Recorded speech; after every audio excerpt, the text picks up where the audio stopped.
Salutations to those who are young and young at heart. Oremi, Madamfo, Enyim, Salam alaikum, Hola, buena gente, Bonjour, legend, Linja, Dumelang, Murigaboto, Muliwanji, Murigaboto, Makadin, Karibu, Mwakaitawani, Munotambere. Welcome to Blackview SDA online platform. This is a place where your soul will find rest. Did you know every Wednesday and Friday at 6:15 p.m. we have consistent midweek prayers? Not only that, during the day from Monday to Friday, if you need a soulful song, please tune into our platform and indeed you'll find rest for your soul. On Sabbath, which is Saturday, we have services from 8:30 right up to 6 p.m. What do you expect to find? We have got the church at study, Sabbath school, music. It's story time. Even our little ones, the children, will find solace on Blackview online worship platforms. Yes, not only are they going to receive a powerful sermon for them, but including the songs, and they'll sing the songs of Zion in the comfort of your home. Yes, you are waiting for the power hour as we receive the beautiful words, the wonderful words that come from the Word of God. In the afternoon, we have got powerful discussions, not only for the young, but even for the old, as we prepare this journey on this planet Earth before the sundown. Yes, there is a sermon that will usher you into the new week as you listen to God speak to you. What are you waiting for? Tell your friends about it. Don't forget to join us on YouTube and Facebook. Like our page and subscribe to our YouTube channel. God bless you as we meet on Blackview online worship platform. Nobody can stop me. Don't you wanna go? I'm going there. Nobody can stop me. Tenzi kozowarini musati mashika moyo yedu yaneta nekungumirira yowarini yonguwa inopenya kwazo kupenya kwembirine kuonekwa kwenyu kozowarini tenzi mubude kumusha matonono katenzi bamwe bazokera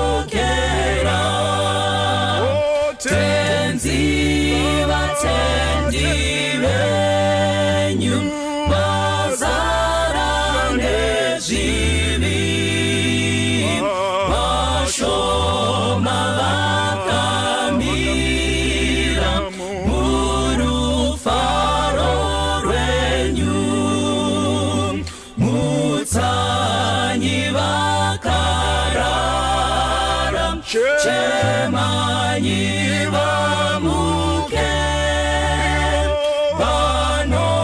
vanoyeranga vati tenzi aswedera mwenje yenu ifute chiuno zisungwe vese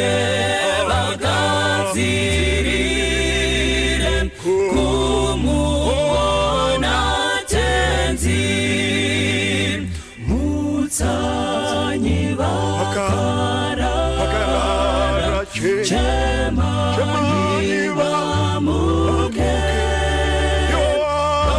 vanoyera vati tenzi aswedera mwenje yenu ifute zviuno zvisungwe vese vagadzirire kumuona tenzi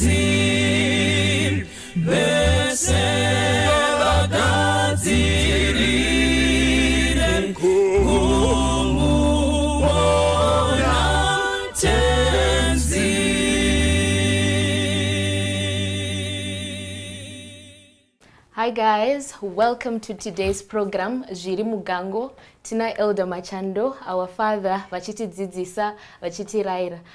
Before we go any further, I'll just ask my panelists to greet all the viewers at home. Hello everyone. Magadi yenyu. Right. Before we go any further in today's program, may we just close our eyes for a word of prayer. Kuna baba yedu kumsoro kudenga, marumakanaka marumakatendeka. Thank you for this opportunity that you have given us to learn, to be taught, and also that we may become better people. Be with us as we'll be talking, and I pray that the lessons that will come out of here, may they benefit someone, and may you bless all the viewers at home. In Jesus' name we pray, amen. Right, Elder, nyayeri panapa today. Sevana venyu, toda kuita vanhu kwavo. Vanoteerera vabereki vavo, vanoita zvinhu zvinofadza. So I'll give over to Ernest. So trukuta anti last week makati atimo courtship. Bible atitorimo courtship yedu izvi zvatinoita tichizvifarira atimo muBhayibheri.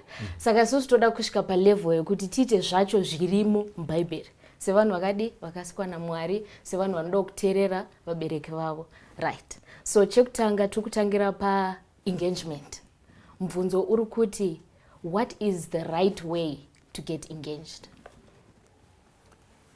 Kana mchitaura nenyaya engagement, muritaura nenyaya nduma here? Marings. Kunonzi kupanana nduma machikaranga munokuziya. Ndakambobunzwa. Kunosingaziye kuti kupanana nduma chi. Kupanana nduma chitsidzo chaingoitwa nemukomana kana kuti nemusikana. Vasangana patete. Mukomana anopa musikana something. Isusu takanga tisina marings. Wagona kuenda nesheti, wagona kuenda nebhachi, unopa musikana pamberi patete, tete wokupa something. Ndo pataiti vanhu vapanana nduma. Nduma chaive chitsidzo chekuti inini as long as bhachi rangu iri richiripo, I am coming back ndabatira. Okay. So all right. So the question now is, how do we then get to that stage yotunopana now the strong commitment yekuchange na nduma? In these days takupana na maring nekupfugama negombo 1. Kupanana nduma ka ishiri panapa ndekuti wasangana nemusikana madanana waona kuti anoita chasara kuroora.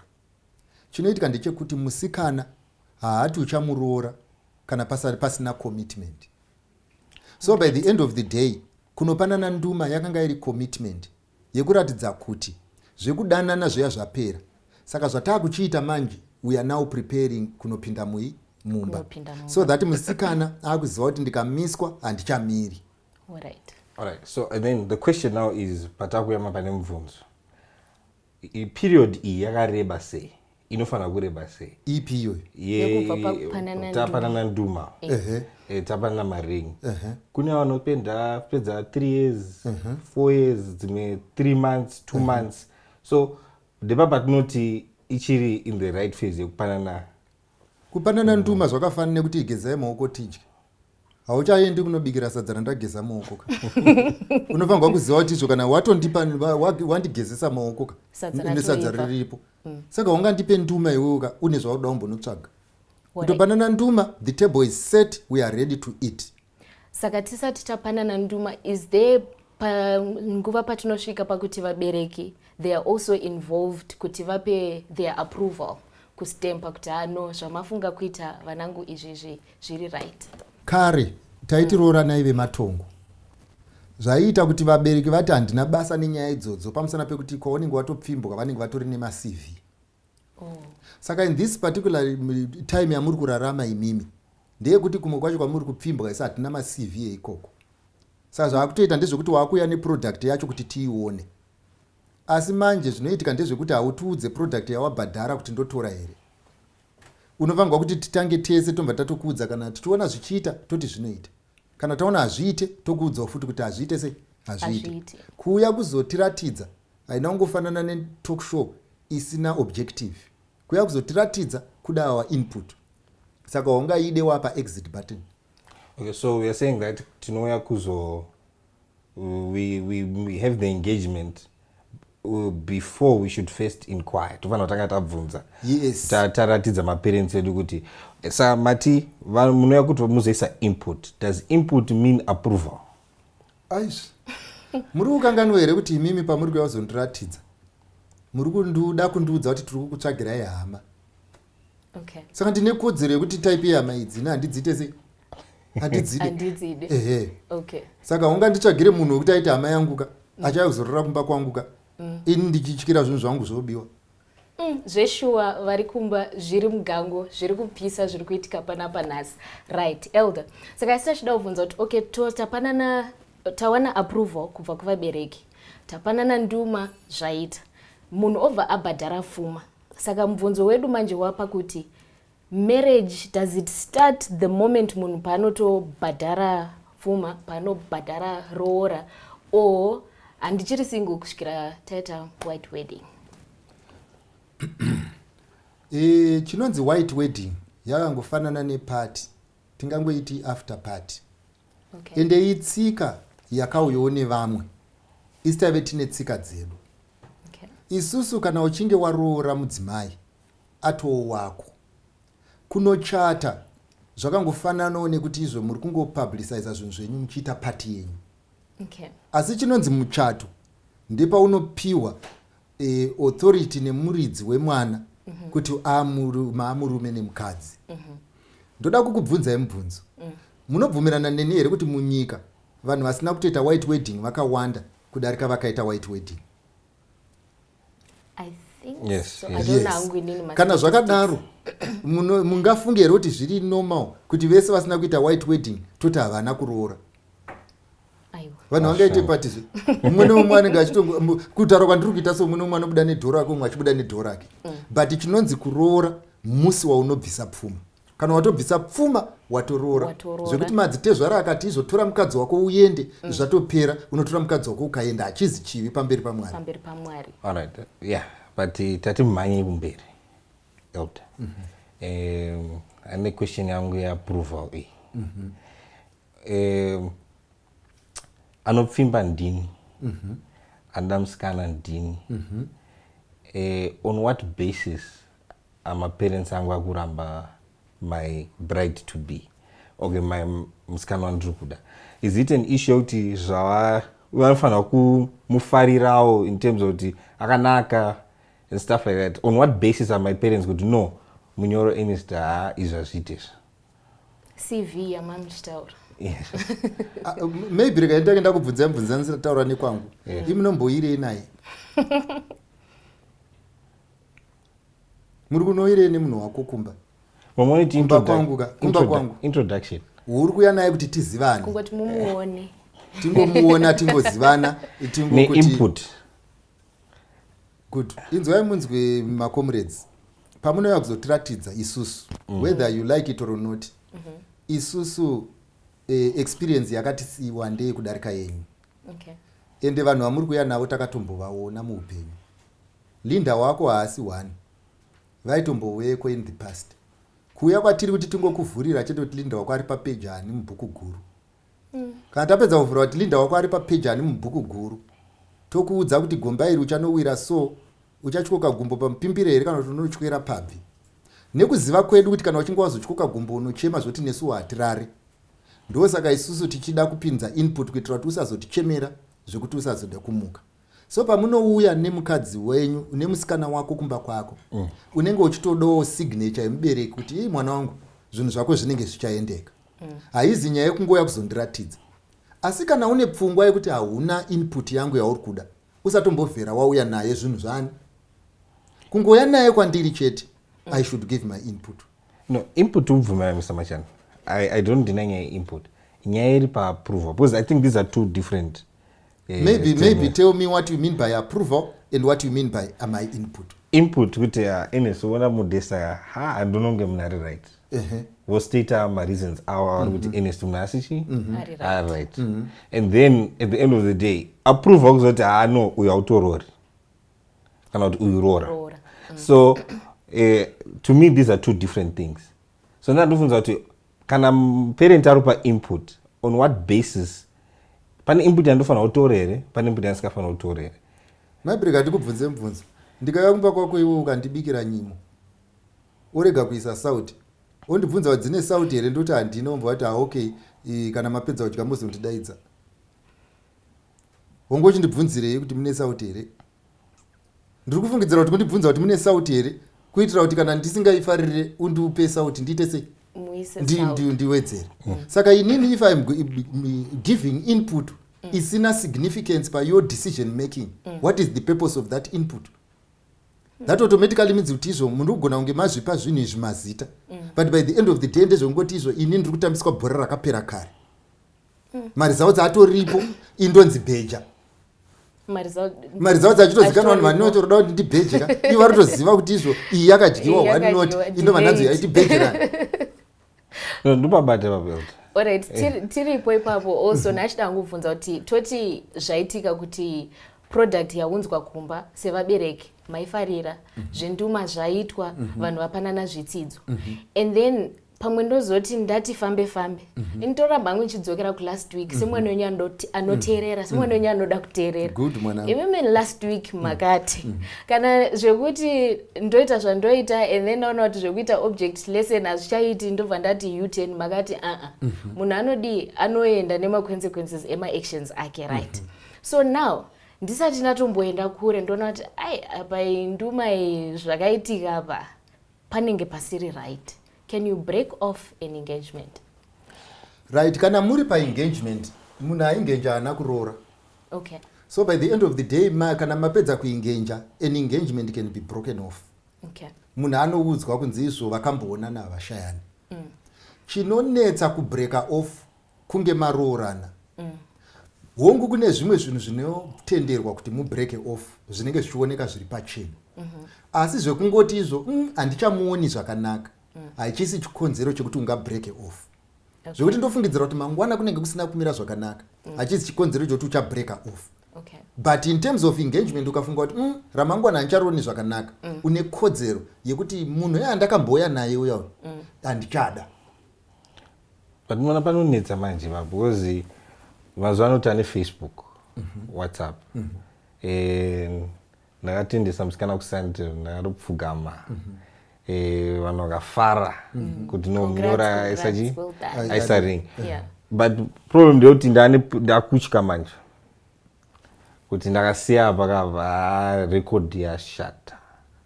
Anoitwa kupi marecords iwaya? Because ndozvikuitika mutori right wo pamarecord matondi, because ndiri kuona kuti kune vanhu vazhinji vari kutya record. Marecords aya anokipwa kupi? Society momo. Kupi, because isu inani na record, you get what I mean? Yeah. So by the end of the day issue iri panapa ndeyekuti muri kutya, you have created your monster. Okay. And you are running away.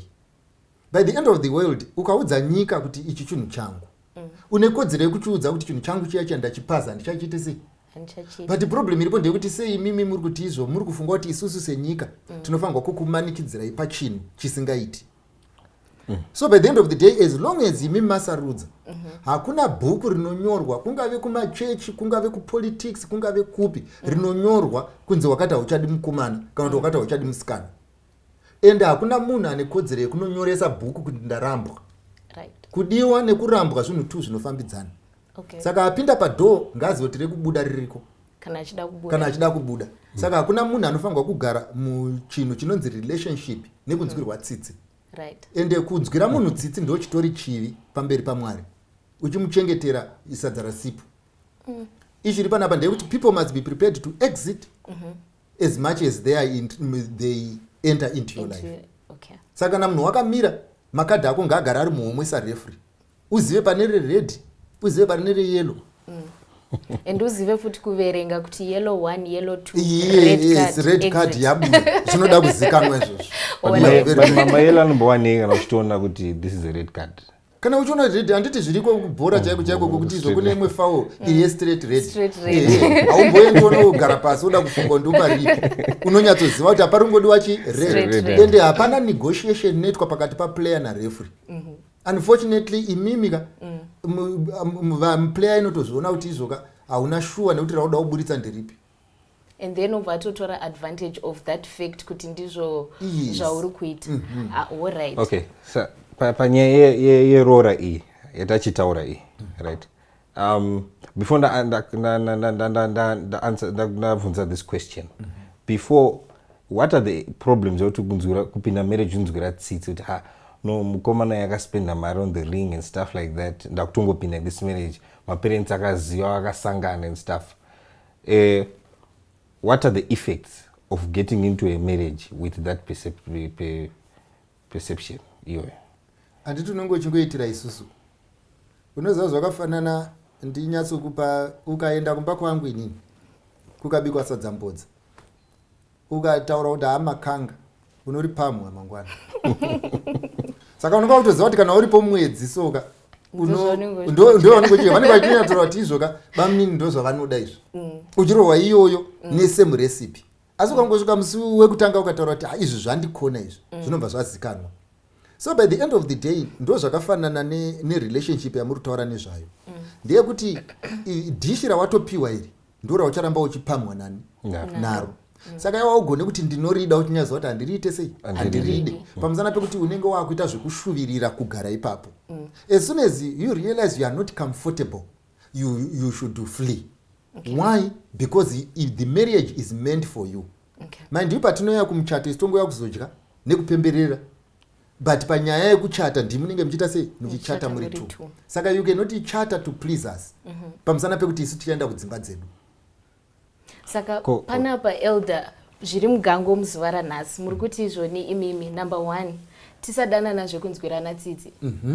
Number 2 marriage nerelationship ndeyedu vanhu tiri vangani, tiri 2. Kana mimi mafara mukaenda kudzimba dzedu vanhu vachasara varipo ndisu tiri vangani, tiri 2. Pane mubvunzo wangu wachida kuvhunza. Concept yekuti hanzi love later on grows, unozopesera wakumuda. Iyo concept inogona kunge iriko, but kungoti hatisataona kwayakarimwa. Kana mazorona kune garden rayo mozeya moti ratidzawo kuti tazoita sei, tazosangana naye. Asi kunoku kwatiri isusu, we have realized kuti izvo the problems that are taken into marriage grow. The problems that are taken into marriage grow. Yes. Should I repeat it for you, elder? Kuti tinyatsozvinzwa. The problems that are carried into marriage, they grow. I believe kuti vazvinzwa vari kumba nesuwo tiri panapa tazvinzwa. Right, elder, pane word rechirungu randakasangana naro during the week. Rinoti iro covenant. Saka tiri pamarriage ipapo pane understanding yokuti marriage is a divine covenant. Mbro mumbotitira breakdown. Kana ndoda kukupa kusimba kwenduma ndimbodzoka. Okay. Kusimba kwenduma kwakamira kwakadai izvi. Inini ndikakupa nduma kumba kwenyu inini.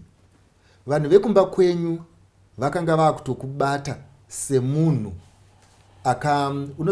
unoza kana taenda kushopu pane zvinonzi wakamboona pane handiti kana vane maka display wa furniture. Handi makamboona kuti dzimwe dzine dzakanyorwa kunzi sold asi dzichiri mushopu. Pamusana pekuti pana akabatira. So by the end of the day munhu ari mushopu haachangochengesi zvakabatirwa kusvika uya akundikana pakubatira.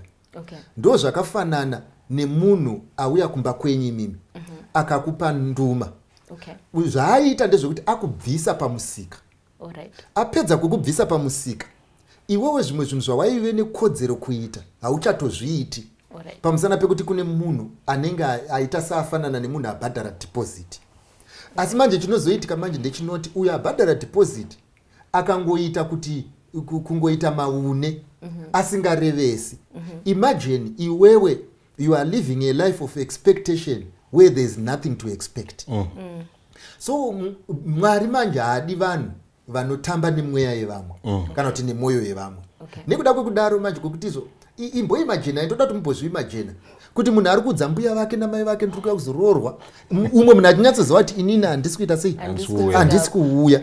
Izvozvo Mwari akanga asina kuzvitarisira pavanhu. And I repeat, ndo zvidzokorera kwamuri. Mwari anga asina kutarisira kudaro. Zviri nani kuti uudze munhu kuti handidi than making a commitment that you know kuti it's in vain. So by the end of the day, Mwari pamhiko anonyatsonyora kuti ndovenga mhiko yebenzi. So when you are making a promise, it must be sure and it must be true. Elder, muchiripo ipopo saka muri kureva kuti nyaya yemhiko iyi inototanga pate tichipanana kunduma ukoko kumapromisi ukoko. Okay. Sezvatakaitwa naJesu isu ndombotaura kunemi vanonamata. Jesu akatisiya atiti ndichadzoka. The reason why we sacrifice all the time yatinayo tiri mumunda waJesu, we trust kuti anodzoka. Saka munhu ari kuroora mukadzi ari mumunda waJesu, ari mumunda waJesu achiroora mukadzi, munhu iye ari kuti inini ndakarepresenta Christ. If Christ said I am going to come back, so must I come back, so that the sermon may be complete. Okay. But if you go around uchiudza vanhu kuti I'm coming back, when you know you are not coming back, you are misrepresenting chinhu ichi. Yeah, and a question about Mr. Machando. I think relevance ya muri kutaura it applied kudhara kuti zvaitotyisa kuti musikana apinde nenzoma yangu zvaitotyisa kuti ndipinde muyard yekumba kwemukomana wangu taishedzana kure and stuff like that. But ezvinezvi maparents mazana akuti come let's have lunch with your boyfriend, let's have lunch with your girlfriend. And they, but kuna vamwe vanhu vachiri kubhelieva muconcept yamuri kutaura kuti ndakainvitwa, it's like ndabatiswa, ndaintroducwa, that relevance, right? And some of us guys takutotora advantage yokuti ndakaintroduce musikana kuna mai vangu, musikana ndatobelievisa kuti no, are part of the family. And vamwe vasikana vakutoti vaenda ikoko manje vakutoti indaita sei ndapinda. So the question ndeyekuti manje hatina kurerutsa here this culture. It looks like yanga ine significance, but to me now it's just easy kunongoendesa mumodesta kuna tete wangu ndoti tete une musikana wangu. Ndoda kuti tiwirirane kundiintrodusa kumusikana wako nekundiintrodusa kumukomana wako haizi commitment. Haisi commitment kwamuri mimi semubereki ka. Asi regai ndikudze problem iripo. Problem iripo ka iri kwatiri manje susu. Like Ernest zvataura kuti ndikangoenda kunoona tete vake ndobva ndatobhelieva kutoti zvangu zvatoita guys, ndakaenda ndikanoona tete vaErnest chichichi, saka zvakutoreva kakuti zvinhu izvi zviri kutodi chirongwa chiri kutoenderera mberi. And I also think kuti panobva paita kamwe kaseriousness kake kuti apa ndakaona vabereki vake, saka zvakutoreva kakuti trust inobva yatowanda.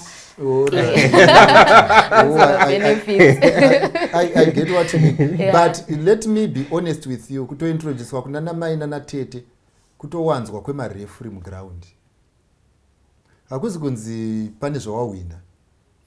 Umwe nemumwe akutotaura nezvako kuti uite kana kuti unoita, ende zvavanenge vachitaura ndo zvauri zvinogona kunge zvatotadza kuonekwa neauya nani newe. Saka ukaona munhu achinokuintrodusa haasi kuti taapa level 3 yekudanana.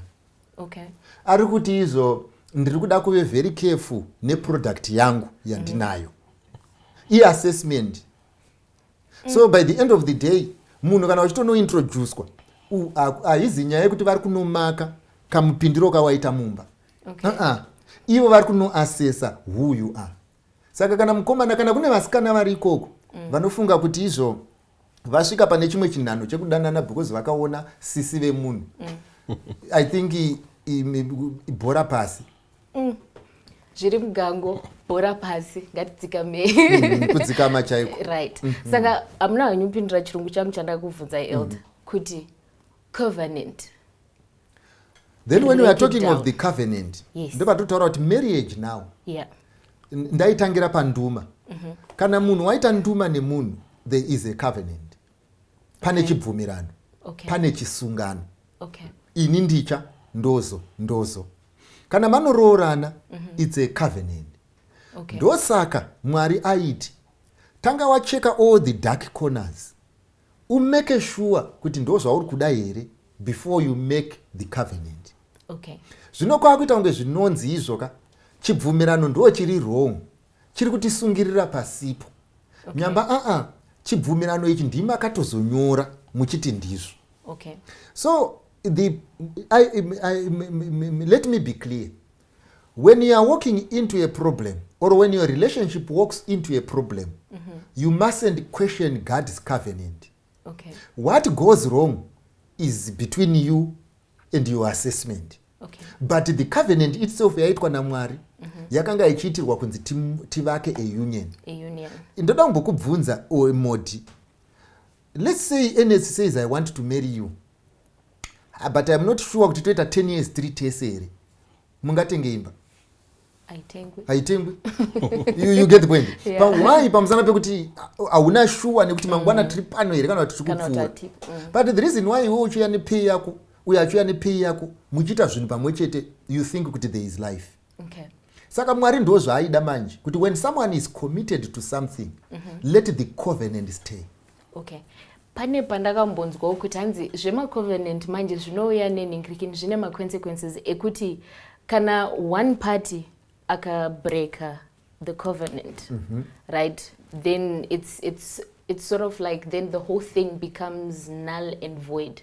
But manje when it comes now to this covenant, because ndeyamwari haisi yokuti inongobreakwa nemunhu, so mubvunzo munozouya ndewokuti at what point can this God-given covenant be broken?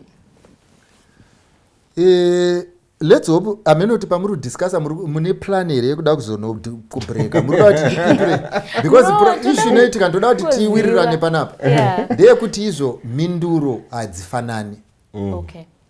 Zvekuti umwe munhu minduro yeumwe inogona kusiyana neyeumwe. Okay. Umwe obva aibata oenda achinoti izvo no zvakanzi. Okay. Minduro hadziite seidzi hadzifanani. Kwamuri imimi anza iripo ndeyekuti chinhu ichi hachibrekeke. Okay. Yes. Kwamuri imimi Okay. ndo anza iripo. Kana kune vamwe vane matambudziko aripo manje vari mukati tine maanza avo. Oh, right. Asi imimi muri padoo anza yenyu ndiyo ichaichaiyo. So the issue ndeyoti when you're getting into a marriage, the issue of divorce I found to be in the picture. The intention is to finish this thing. Exactly, you finish your race. Right. And we are looking for someone auskutsvaga munhu achazo divorce. Kana uchitotsvaga munhu hapana doubt inofanirwa kunge iripo yekuti munozono divorce. Ndosaka uchifanirwa kucheka kuita due diligence. Saka anza iyoyo ndiyo level yenyu 1 minus 2 it can't. Kuti uchiitisana nharo naticha manje ka nekuti vanodongorera muclass yeform 4 panonetsa No problem. Okay, yeah. So in the question, Mr. Machando, Tati Susu, our parents are there to approve and inform from this discussion. Now, when I'm going to compare no data, I'm going to nyenga mskana, duenda ndega. Apaso pane problem actually, pakutoti kana tudozo kana pane mwe factor iri important as you say. Iri kutangira ipapo. Kwenda nevabereki.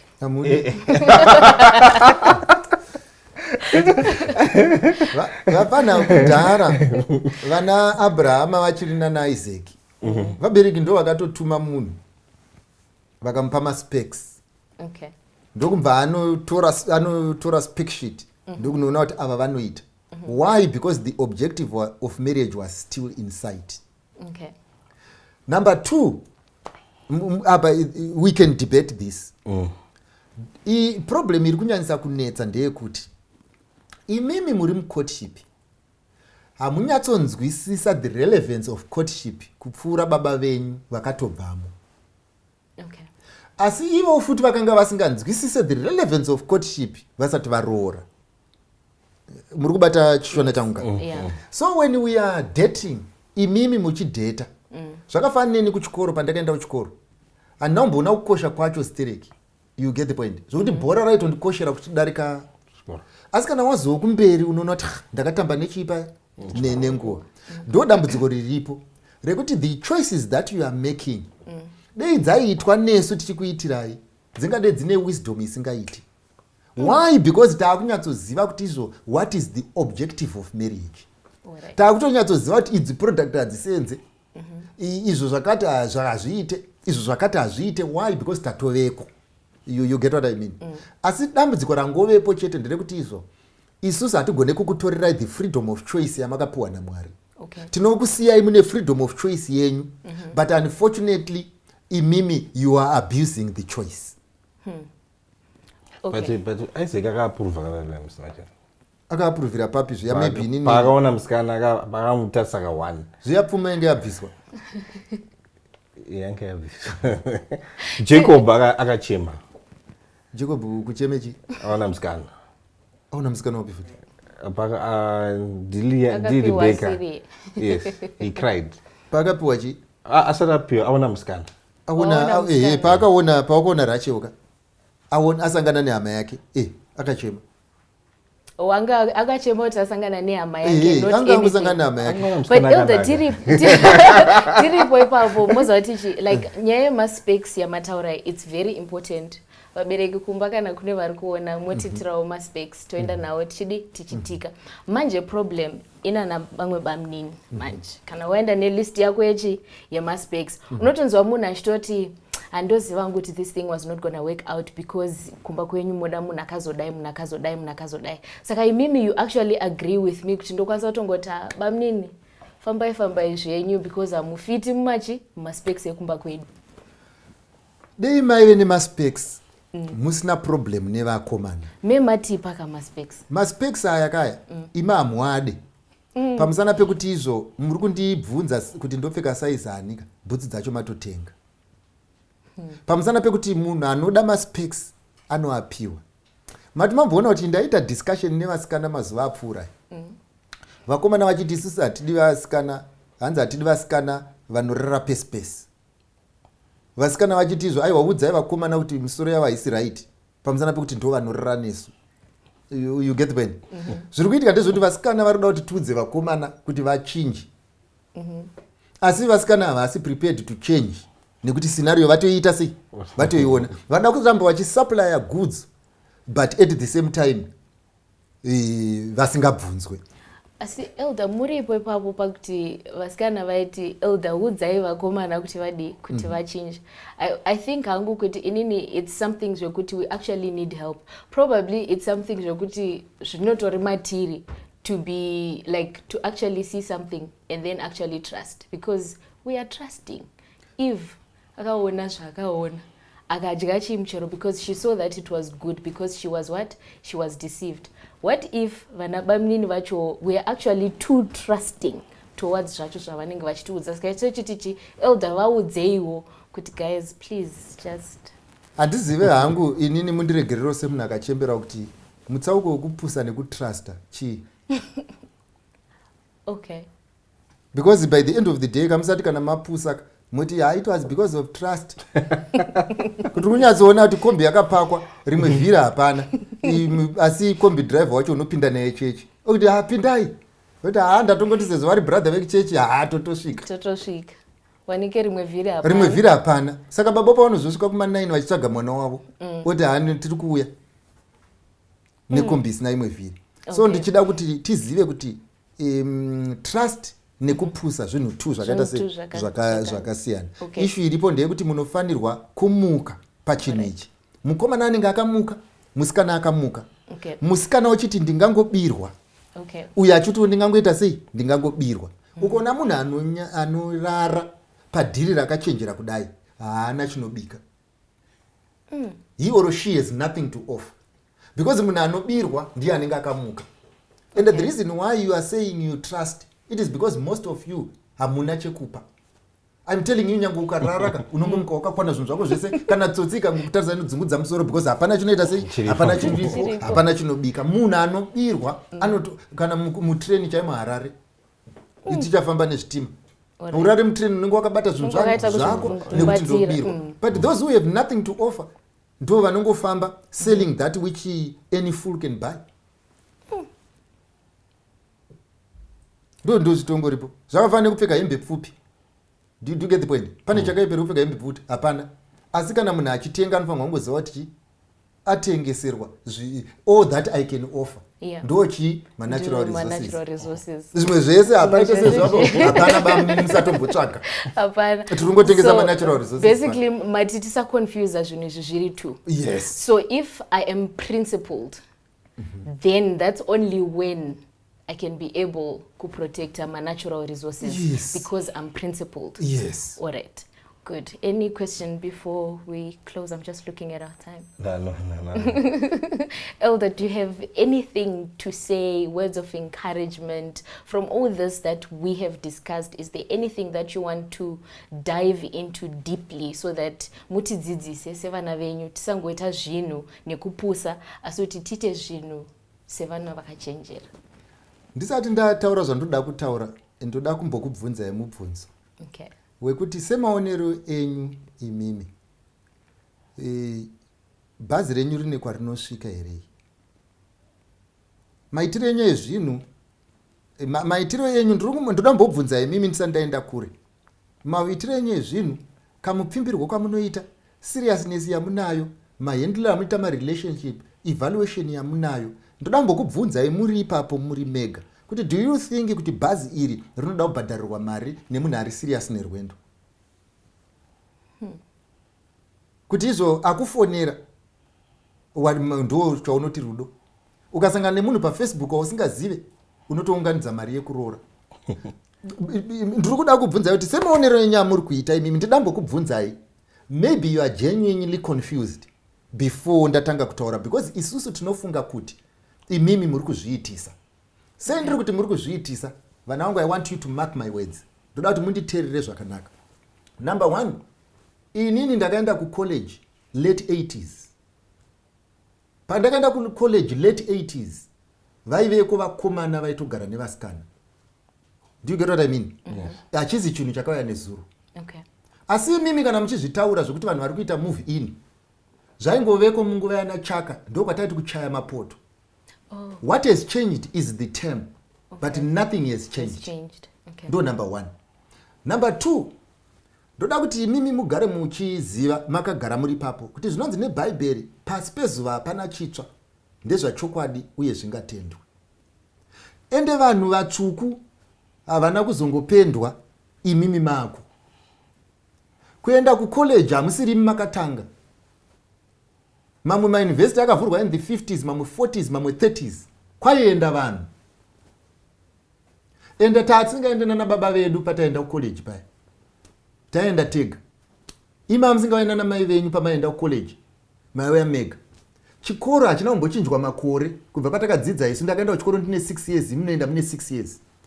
Saka chamuda undiudza kuti chii chasiyana kuti mimi makaenda mune 6 years, ukaenda kuuniversity wane 18 years. Wasvika une 18 years, you are too foolish zotoda kuenda babako. So that university yamuri kupinda, musafunge kuti kana muchienda pauniversity paya pamugere, the reason why furniture ipapo yakasakara, pane akambenga akagarapo.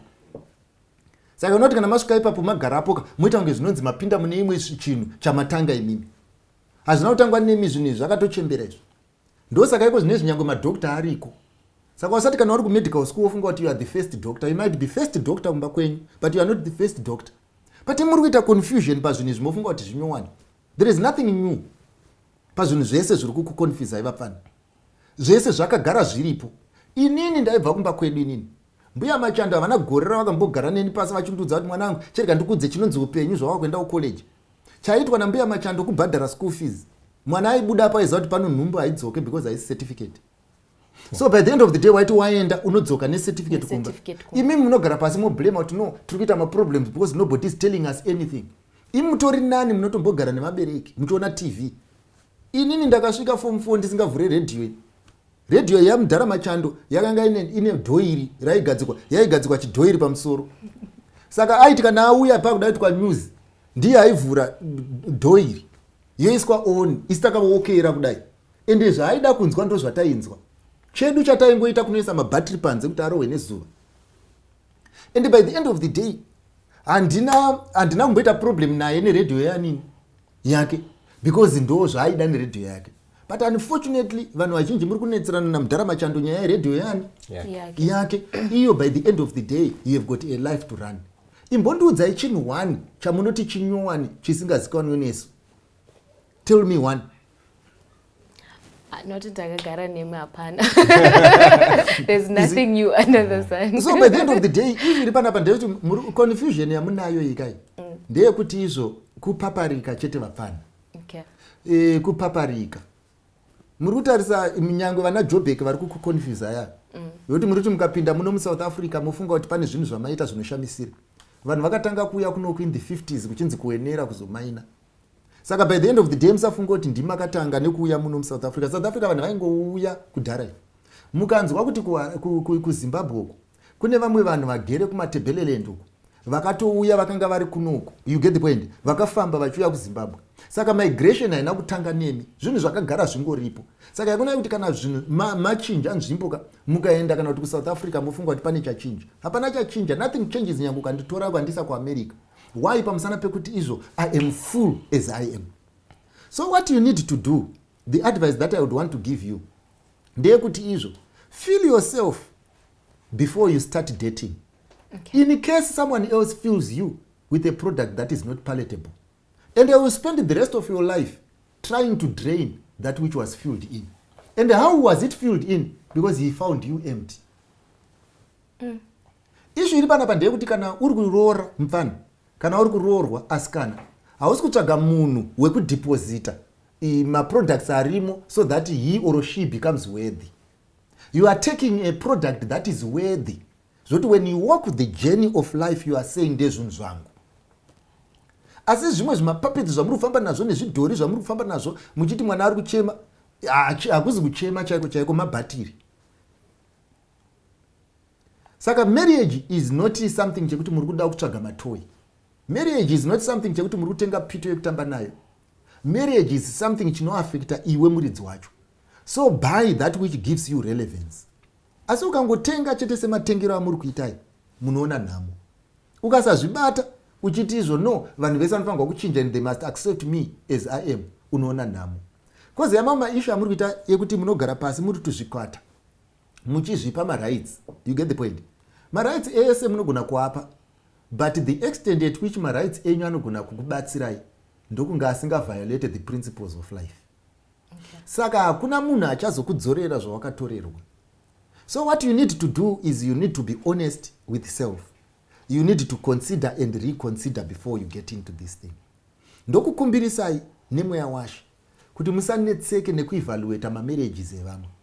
Musanetseke nekuti izvo munhu ari mu-abusive relationship anofanirwa kuita sei aroorwa nekuti imimi hamuko. Regai isusu tiri kuside refense iroro tidhile nazvo. Imimi dhilai nezviri kuside kwani.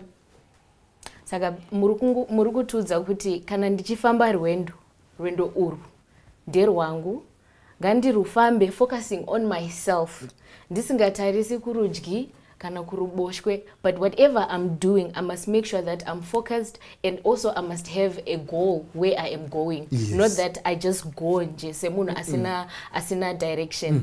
Thank you very much.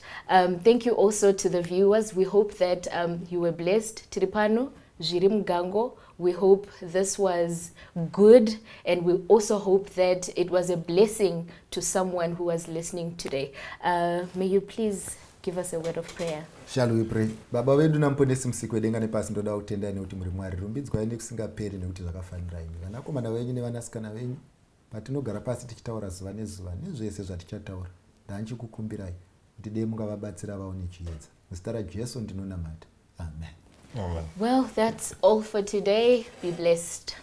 Vese vanonzwa uranyi, soko rakanaka murese pasi, kuti vanhu vese ngarinzweni, uyo unoda, uyo unoda, tumasoko pako monemikana, Baba wadikanwa, ari kudaidza, uyo unoda, uyo unouya nasi uya, pinda pamusiwo wazarurirwa, Jesu ndiye nzira yeidiyega, uyo unoda,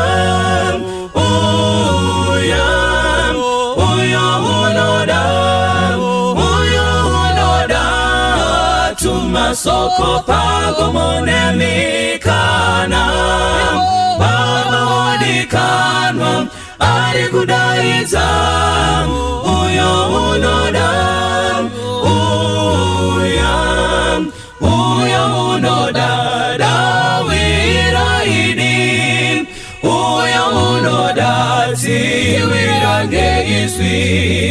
uyo unoda upenyu narini, uyo unoda uyo unoda tumasoko pango munemikana, baba odikano ari kudaidza, uyo unoda